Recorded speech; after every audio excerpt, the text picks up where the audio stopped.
नमस्कार मित्रांनो, नर्सिंग एक ईश्वरसेवा मी आरोग्यदू या चॅनलमध्ये मी अक्षय तुम्हा सर्वांचं मनापासून स्वागत करते। तर मित्रांनो, तुम्ही जर माझ्या चॅनलवर नवीन आले असाल तर चॅनलला सबस्क्राईब करा, व्हिडिओला लाईक करा आणि शेअर करायला विसरू नका। तर आजच्या व्हिडिओमध्ये आपण बघणार आहोत जीएनएम थर्ड इयर बँडल्स रिंग आणि रिट्रॅक्शन रिंग डिफरन्स। तर सुरुवात करूया। बँडल्स रिंग ही पॅथॉलॉजिकल रिंग म्हणून थोडंसं हँडरायटिंगचं हे होऊ शकतं तुम्हाला, तर मी काय सांगते ते ऐका। बँडल्स रिंग ही पॅथॉलॉजिकल रिंग म्हणून ओळखली जाते। बँडल्स रिंग ही काय आहे तर पॅथॉलॉजिकल रिंग ओळखली जाते। तर रिट्रॅक्शन रिंग ही फिजिओलॉजिकल रिंग म्हणून ओळखली जाते। रिट्रॅक्शन रिंग आहे ही फिजिओलॉजिकल रिंग म्हणून ओळखली जाते। दुसरा फरक आहे, ही रिंग प्रत्येक प्रसूतीमध्ये तयार होत नाही। ठीक आहे, ही रिंग जी आहे ती प्रत्येक प्रस्तुतीमध्ये तयार होत नाही। तर ही रिंग जी आहे रिट्रॅक्शन रिंग ही प्रत्येक प्रस्तुतीमध्ये तयार होते, हा दुसरा फरक आहे। तिसरा फरक आहे, ही रिंग तयार होणे प्रस्तुतीत अस्वाभाविक मानले जाते। म्हणजे बँडल्स रिंग तयार होणे हे अस्वाभाविक मानले जाते, तर रिट्रॅक्शन रिंग ही तयार होणे प्रस्तुतीमध्ये स्वाभाविक मानले जाते। ठीक आहे, हे स्वाभाविक आहे। रिट्रॅक्शन रिंग तयार होणं, बँडल्स रिंग हे अस्वाभाविक आहे। चौथा फरक आहे, यामध्ये गर्भाशय फाटण्याचा धोका असतो।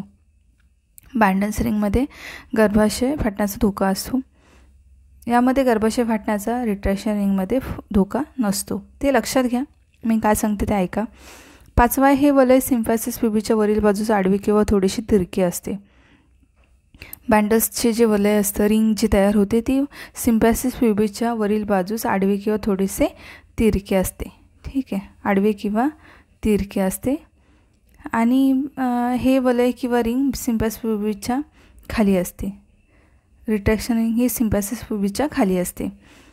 सहावा फरक आहे, बँडल्स रिंग यामध्ये गर्भाशयातील गर्भाला धोका असतो। बँडल्स रिंग यामध्ये गर्भाशयातील गर्भाला धोका आहे। बँडल्स रिंग तयार झाले म्हणजे गर्भाशयातील गर्भाला धोका आहे, तर यामध्ये गर्भाशयातील गर्भाला धोका नसतो रिट्रॅक्शन रिंगमध्ये।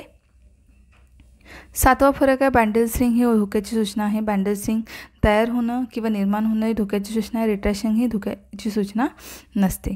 ठीक आहे, आठवा फरक आहे, यामध्ये योनी मार्ग तपासणी करताना ओलसरपणा असतो। ठीक आहे, बँडल्स रिंगमध्ये म्हणजे बँडल्स रिंग जेव्हा हे करतो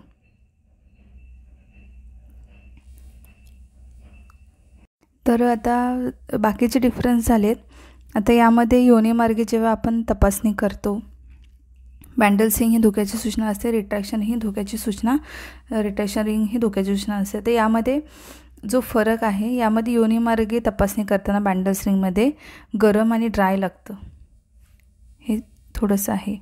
करताना जो हा आहे गरम आणि ड्राय लागतं बँडल्स रिंगमध्ये। वजानल जेव्हा पीवी करतो आपण वजानल पर एक्झामिनेशन, तर इथे गरम आणि ड्राय लागतं आणि इथे जेव्हा आपण पीवी करतो रिट्रॅक्शन रिंगमध्ये, तर तिथे आपल्याला मॉइस्ट किंवा ओलसरपणा जाणवतो। ठीक आहे, हे थोडंसं इकडचं इकडे झालं आहे, तर प्लीज ट्राय टू अंडरस्टँड, कारण हे समजून घ्या, चुकून झालं आहे ते। तर यामध्ये योनी मार्गे तपासणी करताना बँडल्स रिंगमध्ये गरमपणा आणि ड्राय लागतं वजायना।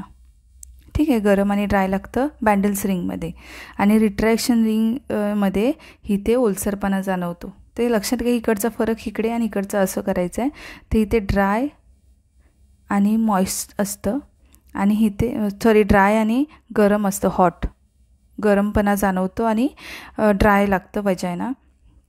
तो इथे योनी मार्गे तपासणी करताना ओलसरपणा जाणवतो, हे लक्षात घ्या। माझ्याकडून चुकून झाले त्याच्यासाठी आय एम सो सॉरी।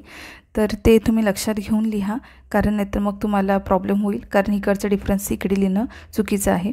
माझ्याकडून चूक झाली, आता मी ऑन व्हिडिओ मी आता करेक्शन लगेच करू शकत नाही, म्हणून तुम्हाला सांगून ठेवते की माझ्याकडनं असं चुकून झालं तर तुम्ही करू शकता। इथे बँडल्स रिंगमध्ये योनी मार्गे तपासणी करताना गरम आणि ड्राय लागतं आणि रिट्रॅक्शन रिंगमध्ये तपासणी करताना ओलसरपणा असतो, हे लिहायचं आहे। ठीक आहे, तर नववा फरक आहे, यामध्ये सिझेरियन डिलिव्हरीची आवश्यकता असते। ठीक आहे, यामध्ये सिझेरियन डिलिव्हरीची आवश्यकता असते, तर यामध्ये नॉर्मल डिलिव्हरी होण्यास कोणताही धोका नसतो। ठीक आहे, यामध्ये नॉर्मल डिलिव्हरी होण्यास कोणताही धोका नसतो, होऊ शकते।